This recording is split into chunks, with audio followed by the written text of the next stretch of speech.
Listen while the makers of Rexall drug products and 10,000 independent Rexall family druggists bring you Dick Powell as Richard Diamond, private detective.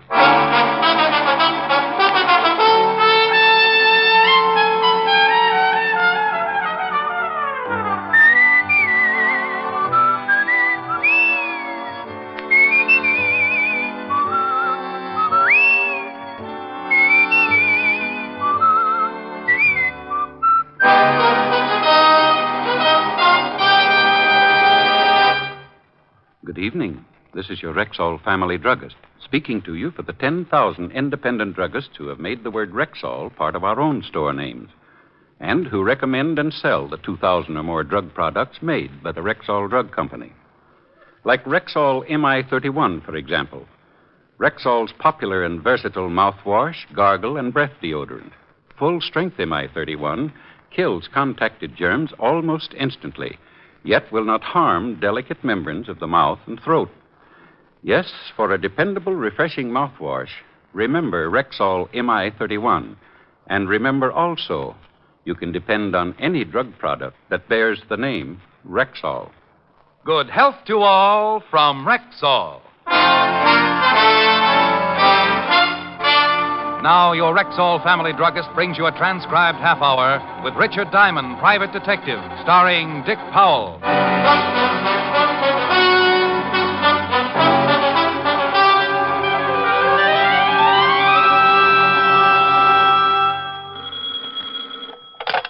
Diamond Detective Agency, we never say die. Mr. Diamond, That's right. how would you like to make $1,200? Do I have to name the mystery melody? This is not a quiz show, Mr. Diamond. I have a proposition for you, a business arrangement by which you may profit to the tune of $1,200. Oh, well, that's my favorite tune. My name is Evans, Dr. William Evans. I have an office in the Grant Professional Building, Suite 409. Grant Professional Building, Suite 409. Yes, I'd appreciate it if you would come right over. Well, it's after 6 now. I'll stay in my office until you get here. And so as to save time with explanations, on your way over, pick up a late afternoon Times and read the article on page 3, column 2. A story about a man called Farmer.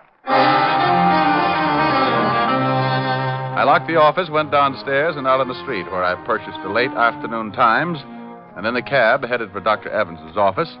I read the article on page 3, column 2. George Farmer burns to death, and a picture of the deceased. According to the article, Farmer had been on a vacation in the North Woods. He'd gone to sleep smoking a cigarette, and that was that. Mattress caught fire, and before anyone noticed, the whole cabin was burning. My cab let me out in front of Dr. Evans's building, and one look at the large crowd, plus the very familiar black sedan in the passenger loading zone, tied my stomach in a knot. All right, now, get back, you. You? Evening, Sergeant Otis. Lieutenant, what are you yelling about, Melonhead? Oh. Evening, Lieutenant Levinson. Oh, no. I hope you were just passing by, Mr. Diamond. I saw the crowd, Lieutenant Levinson, and came over to find out if you and Otis were playing hopscotch or possibly kick the can. This is a swell time to make with the jokes. Some guy took a dive out of the 4th floor window. 4th floor? Dead? Very. Name was Evans. Had offices in the building. Dr. William Evans. Guy named Evans. Offices on the 4th floor. Doctor. Some guy. Just 20 minutes before, he'd called me with a $1,200 proposition. And now it looked like the only thing I was going to get out of the deal was a late afternoon paper and a story about a guy named Farmer. Farmer? Burned to death in bed? Oh, yeah. We got a report on the case. Well, this Dr. Evans was hooked up with it in some way. He offered you $1,200? He asked me if I was interested. Silly boy. There's the doctor's office. And there's the window he went out of. Who saw him jump? Bill Mitchell, cop on the beat, saw the body come out of the window feet first. Said at least it looked like he jumped. No sign of a struggle? I'll have the boys give the room a good going over. Well, we're pretty sure of 2 things, Walt. First, there's a strong possibility that Dr. Evans didn't commit suicide. Also, that he knew something about George Farmer, the guy who got burned to death. Might have been Farmer's doctor. Well, there's one way to find out. This Times article says that Farmer left a widow. While you're checking things here, I think I'll go see what Mrs. Farmer's views are on dead husbands and dead doctors.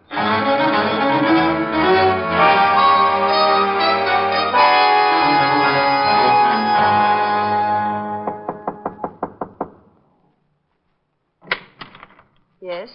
Mrs. Farmer, Yes, what is it? I'd like to talk to you about your late husband. Are you from the police again? Well, I just left them, but this is my own idea. My name's Diamond. I'm a private detective. Oh? You working for the insurance company? No. Well, then just what do you want? I'm tired of questions about my husband's death. I've told the police and insurance company everything I know. Well, I know it's been difficult, but I won't take long, and there are a few things I'd really like to find out. Well, what are they? Do you know a Dr. Evans? Dr. Evans? No. No, I don't know any Dr. Evans. Your husband never mentioned him, said he knew him? No, he didn't. Besides, what has this doctor to do with my husband? Well, I don't know yet. You mentioned an insurance company. Was your husband insured, Mrs. Farmer? Yes, with the National Mutual. But if you're not working for the insurance company or the police, who are you working for? Me. You. Look, would you mind telling me what possible interest you could have in the death of my husband? Tell you the truth, I really don't know. But there's $1,200 mixed up in it somewhere, and that's enough to keep me well interested until I find some answers. Thank you, Mrs. Farmer.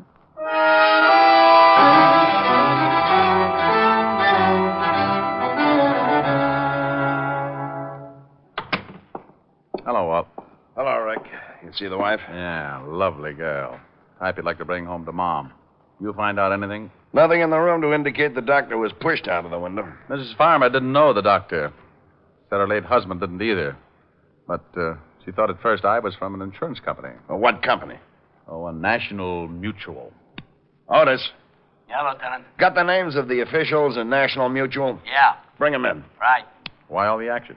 We checked with the dead doctor's nurse. She said aside from his regular practice, he worked for 2 or 3 big insurance firms. National Mutual was one of them. I didn't think of a connection then, but I made the check just in case. Well, George Farmer was burned to death. Dr. Evans knew something about Farmer. Farmer was insured with the National Mutual, and the doctor worked for National Mutual. Might be a tie-up. The vice president of National Mutual is Arthur Peterson. It's not too late. Let's take a run over to his house and see if he knows anything about it.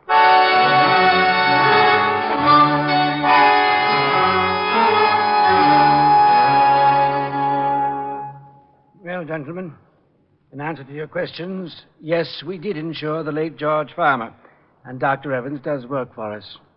As to whether or not he was the doctor who examined Farmer, I really couldn't say. I'd have to check the files. Lieutenant, aren't you satisfied? You think there's something wrong? We don't know. Dr. Evans jumped or was pushed out of his office window this evening.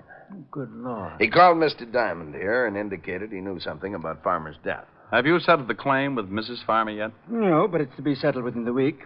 $25,000 policy. If someone could show your company that Farmer's death was no accident, there'd be a reward, wouldn't there? Yes, 10% of the policy.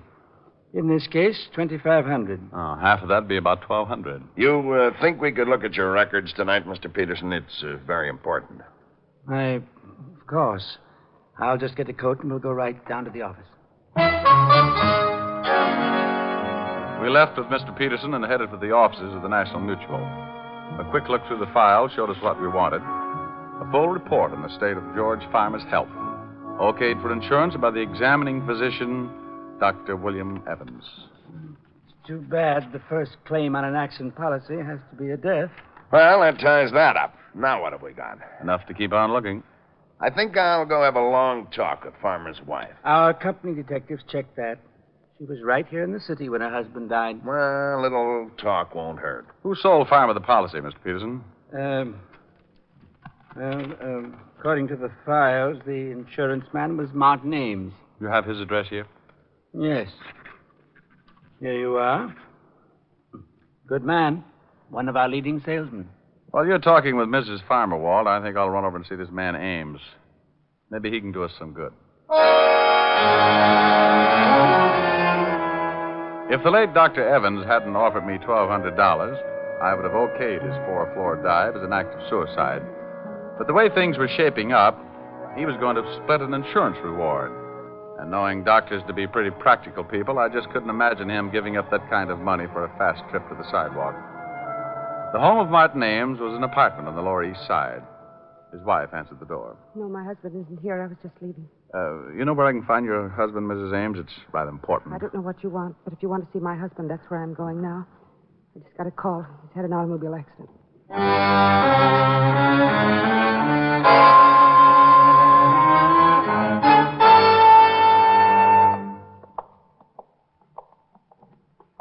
Miss? Yes. I'm Mrs. Ames. I was told my husband. Oh, yes, Miss Ames. If you'll just have a seat, I'll call Dr. Tully. He's in charge of your husband's case. But I want to see my husband. Can I see him? You'll have to see Dr. Tully first. But I want to know how serious it is. I should be with my husband. If If it's you'll serious... just be patient for a moment, Miss Ames, I'll get Dr. Tully. Come on, Mrs. Ames. Let's sit down over here. Now, just sit down right over here and try and relax. Dr. Tully, third floor reception room, please. Hello, Walt. Dr. Dr. Tully. Tully, No, come to this the is a third police floor officer, Miss reception Ames. room, please. Police officer? Dr. He's a Tully. friend of mine, Miss Ames. Nothing about my husband. Dr. Tully's the man you want to see. Can I talk with you, Rick? Oh, sure. Will you excuse me, Mrs. Ames? Oh, yes, of course. You'll be all right? I'll be all right. Okay, Walt. Well, this is far enough. About her husband? Yeah, I was questioning Mrs. Farmer when I got the call over the hotshot. I remembered, so I figured you'd wind up here. Have you heard how he is? Died 5 minutes ago. Oh, no. Accident? Hit and run. Before he died, he told us a car ran him off the road. Went down a 20-foot embankment and right into a cement retaining wall. The wall stopped him from going any further, but broke his neck. Any lead on the other car? No, lonely stretch of road. No one else saw it. It happened too fast for Ames. Now, wait a minute. That must be Dr. Tully going over to Mrs. Ames now. Yeah, Mrs. that's Ames, Tully. I'm afraid that He I'm did the everything one he to give you could. the bad news. I don't envy him. Your Miss. husband is dead. Oh, no. Mrs. Ames. Oh, dear Mrs. God, Ames, please no. control yourself, Mrs. Ames. Come on, Walt. This is turning into a rotten case.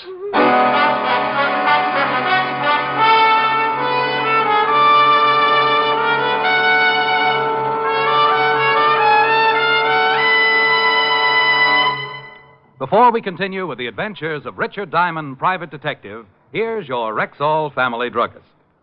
I often think that perhaps the most common under-the-weather complaint in the average family is either acid stomach or plain old sluggishness. Well, you certainly hit the nail on the head as far as my family is concerned. And I'm also sure that's why there are literally millions of bottles of Rexall milk of magnesia on hand right now in family medicine cabinets. Why, that sounds almost unbelievable. No, ma'am. Not when you know that Rexall milk of magnesia is both a quick-acting antacid and a thoroughly effective yet gentle laxative.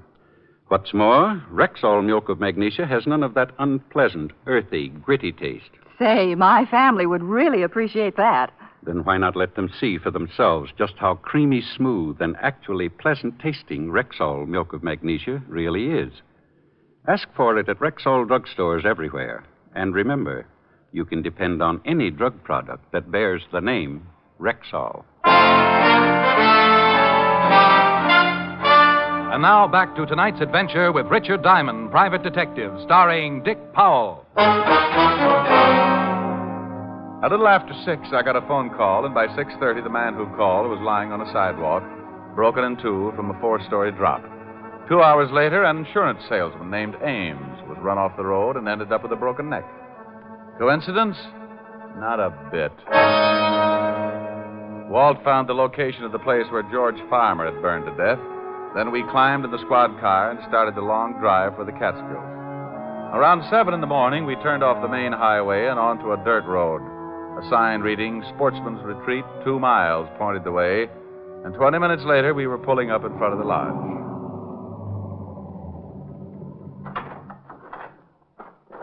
Morning. Morning. Welcome to Sportsman's Retreat. Morning. Police car, ain't it? I'm Lieutenant Levinson, 5th Precinct, New York Police. This is Mr. Diamond. Oh, howdy, howdy. Oh, yeah. Are you up here about Mr. Farmer's death? Unofficially. You run the place? Yeah, I'm the foreman. My name's Pop Sloan, but everybody just calls me Pop. We thought it'd stay a while, Pop. Can you put us up? Well, sure. How long you figuring on being around? Oh, not long. We only brought one change of clothes. Well, come on in. Breakfast was an hour ago, but if you're hungry, I can have the cook rustle up some bacon and eggs. Oh, sounds good. Many people staying here, Pop? Oh, about 14. Yeah, 14. Same crowd comes up every year. Sort of a club, you might call it. How many years did George Farmer come out? Oh, Mr. Farmer come up about, for the last 10 years. Hey, who owns the place? Mr. Phillips. He ain't here now, but he phoned and says he'll be in sometime this afternoon. Say, how come you fellas are interested in Mr. Farmer's death? We had the police and the insurance up here for 3 days. You're a little late, ain't you? Well, there are a few things we haven't cleared up. Sure appreciate some help, Pop. Well, yeah, sure. I'll give you all the help I can. I'll go get some breakfast for you, and then we can gabble a little while. Pop went back to the kitchen, and we relaxed in a couple of big leather chairs in front of a large window that looked out on a row of cabins. That last cabin must have been Farmer's. Yeah, nothing much left of it. It's beautiful up here. Look at those trees with the sun shining through them. Your soul is showing, Walt. Oh. It was a beautiful place, all right. The cabin stood in a clearing, fronted by well-kept paths and backed by tall trees. Pop came in a little later with enough bacon and eggs to feed a platoon of tapeworms, and we talked. Where is everybody, Pop? Out fishing. Get up about 4:30 around here. Many of the men bring their wives? Oh, some of them. Mr. Farmer used to bring his one up every year. Fine-looking woman, Mrs. Farmer. Didn't come up this year, though. It's too bad, too. Why? Well, might have saved him. Used to smoke in bed all the time. Maybe if she'd been around here, she might have caught him at it. Who discovered the fire? Oh, we all saw it, but it was too late. By the time we got there, the whole place was burning. By the time we got the hose going, there wasn't much left. You say you all saw it. Where were you? Oh, we was up to Willow Peak cooking out. That's about 3 miles from camp. You can see it from there. See? See that tall peak there to the left of them trees? Yeah. How come Farmer didn't go along? Oh, he never went on many hikes. Had trouble with his legs, you know. Anyone stay here in camp besides Farmer? No. Everybody was up at Willow Peak. Who examined the body? Doc Combs from Evanston come up and looked at the body. Where's Evanston? About 50 miles east. But if you want to talk to the doc, you'll have to wait till everybody comes in from fishing. Oh, good. Is he up here now? Yeah, come up last night. Gonna stay a week for the fishing. Oh, Pop. Well, morning, Mr. Phillips. Good morning. I didn't expect you till this afternoon. This is Mr. Phillips, the owner. Oh, I have some bags out in the car. Will you get them, please? Good morning, gentlemen. I don't know. Good morning. There's some more police fellas, Mr. Phillips. Oh? About Mr. Farmer's death? Yeah, I gotta clear up a few things. Would you please get those bags for me, Pop? Bags? Oh, bags, sure. We just wanted to ask a couple of questions, Mr. Phillips. I'm Lieutenant Levinson. This is Mr. Diamond. Well, how do you do? How do you do? Do you mind if I sit down? Well, not at all. I thought the authorities were satisfied. No, I guess they are. Where were you when the accident occurred, Mr. Phillips? Oh, I was on my way here from the city. I arrived about an hour later. You live in the city, Mr. Phillips? Well, yes, I have a house there. I divide my time between there and the lodge. Tell me something about Farmer, Mr. Phillips. What kind of a man was he? Well, You fellas want any more breakfast? No, thanks, Pop. Oh, Go ahead, Mr. Phillips. Good old Pop. Well, there really isn't much to tell.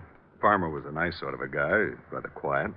As you know, he had a very bad habit of smoking in bed. You have any trouble with him smoking in bed before? Oh, yes, several times.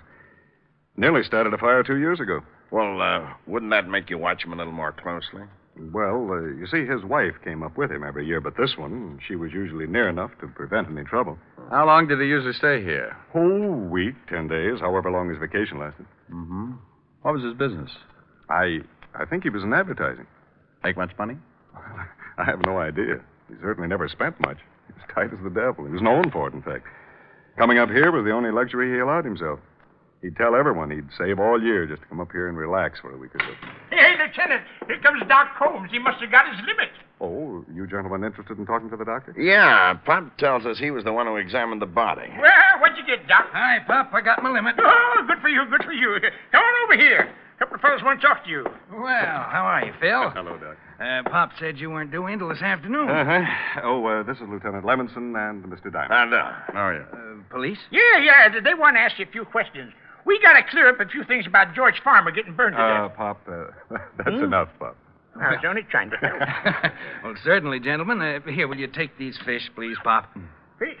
Oh, the fish. Yeah, sure. I'll be right back. Well, I don't think I could tell you much more than I've already told the police. Did you know George Farmer prior to his death? Oh, yes, over a period of 10 years. Did you identify the body? Well, not at first. It was too badly burned. Not at first. You mean you did identify it later? Well, when they told me that George had a broken wrist, I found the broken section of bone and identified it. Broken wrist? Oh, yes, Mr. Diamond. You see, when George arrived, his lower arm was in a cast. He told us that he'd broken his wrist the week before. What day did he arrive? Tuesday of last week. Well, put in a call to Otis and have him find out where George Farmer had his broken wrist treated, and most of all, when the accident occurred. Well, what are you getting at, Rick? Then have him find out the date the insurance policy went into effect. Doctor, which wrist was broken? The right one. And it was in a cast, huh? Mm-hmm. Would you say he could move his fingers well enough to write? Depends on how recent the accident. Step on it, Walt. Okay, but I don't get it.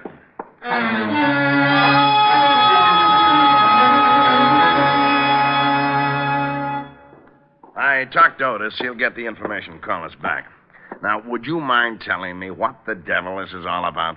George Farmer had to sign the insurance policy, didn't he? Yeah, but he could have done that with his left hand. An accident policy would cover a broken wrist, wouldn't it? Sure, and what? Mr. Phillips, you said Farmer was known to be careful with his money. Yes, that's right. I can vouch for that. I treated him for cigarette burns 3 years ago and had a devil of a time collecting. Thanks, Doctor. Well, so what? So what? So if Otis gives us the answers I want, I think I can show you George Farmer was murdered. Murdered? Yeah. And I think I can explain why an insurance salesman and a doctor were killed. So we all sat around and waited for my hunch to grow muscles. I kept turning the whole thing over in my mind, and the more I thought, the more the whole thing tied together. Around noon, a call came in from Otis, and Walt gave him the information I needed. There it is. George Farmer broke his wrist on the 26th of last month. He was treated at the Olive Hospital. About 3 weeks ago. He stayed one night at the hospital and went home. What date did he arrive here, Mr. Phillips? About the 4th. 2 weeks after the accident. He died on the 11th, according to the papers. Yes, that's right. He'd been here about a week. When did the insurance policy go into effect, Walt? The 22nd of last month. It went into effect. It wasn't taken out. I said went into effect. Now, it would cost him a few bucks to have a broken wrist taken care of and spend the night in the hospital, wouldn't it, Doctor? Yes, it would. Remember what the vice president of National Mutual said, Walt?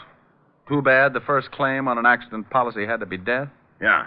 Well, if Farmer had an accident policy, why didn't he put in a claim for his broken wrist? Come on, Walt. We're going back to town and talk to Mrs. Farmer.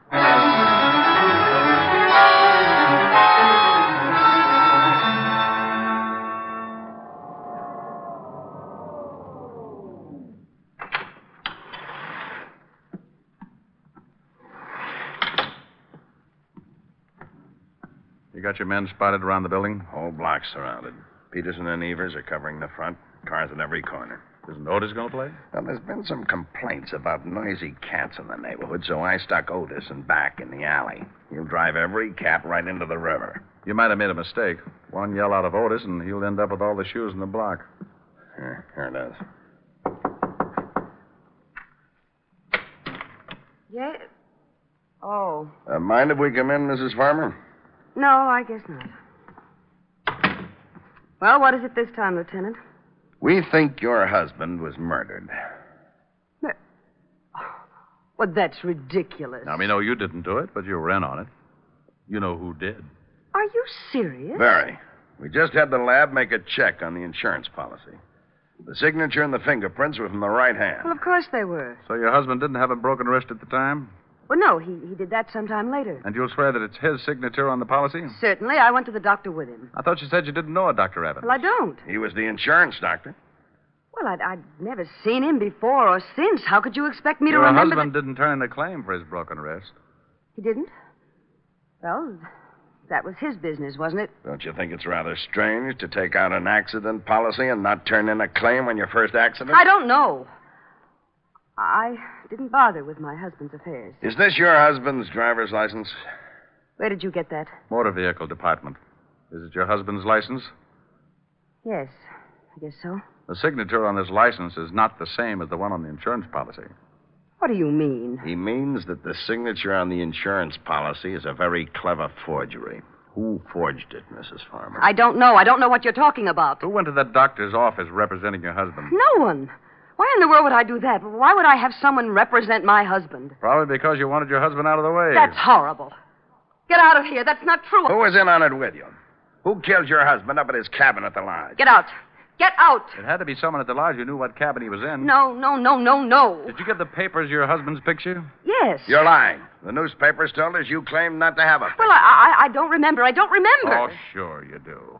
You didn't want to give the papers a picture of your husband because you knew the insurance salesman and the doctor would identify it as not being the man who took out the accident policy. No. You knew your husband was going to take his trip, so you planned his death and stayed home for an alibi. The picture came out, and the insurance man and the doctor had to be killed. A man killed them, Mrs. Farmer.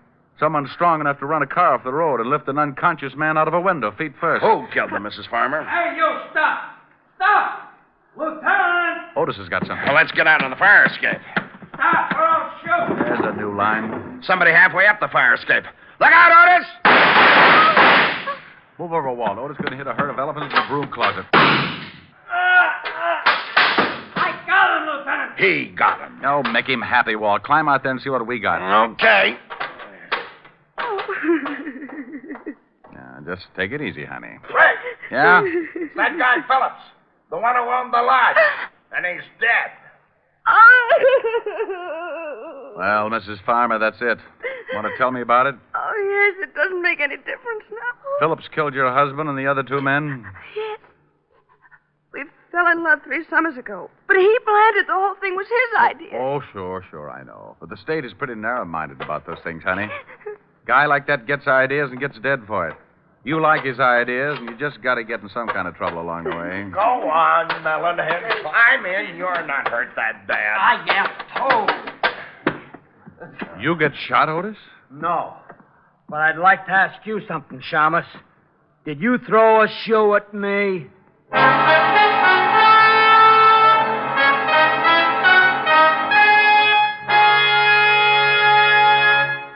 Again, here's your Rexall family druggist. Whenever you're suffering the pain of a headache, remember, there's no faster-acting aspirin made than Rexall aspirin. When swallowed with water, the 5 full grains of pure aspirin in every Rexall tablet are ready to go to work for you even before they reach your stomach. Ask for Rexall aspirin at Rexall drugstores everywhere. There's no faster-acting aspirin made. And remember, you can depend on any drug product that bears the name Rexall. Good health to all from Rexall.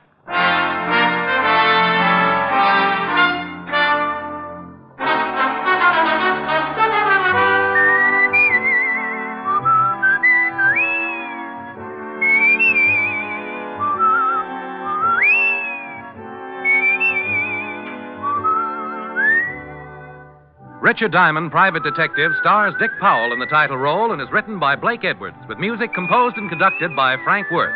Featured in tonight's cast were Virginia Gregg, Ted DeCorsia, Wilms Herbert, Wally Mayer, Joan Banks, and Bill Boucher. Richard Diamond, Private Detective, is transcribed in Hollywood by Jaime de Valle.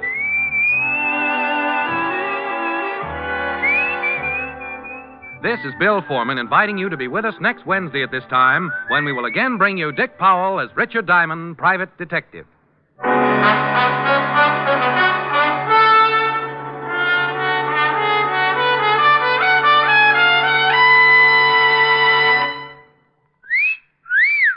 Hiya, beautiful. Get lost, Bristlepuss. You need a shave. But I have shaved. What else do you want me to do? Silly boy, she wants you to go Stag. Go Stag? But why? Because Stag is Rexall's exclusive line of men's good grooming aids, like Stag Brushless Shave Cream. No fuss, no massage, just smooth it on, and presto, you get a clean, close shave. Your face stays smooth and whiskerless all day long. I'll do it. I'll go Stag. That's it. Join the Stag line now at Rexall drugstores everywhere. Yes, to make girls care. Go Stag.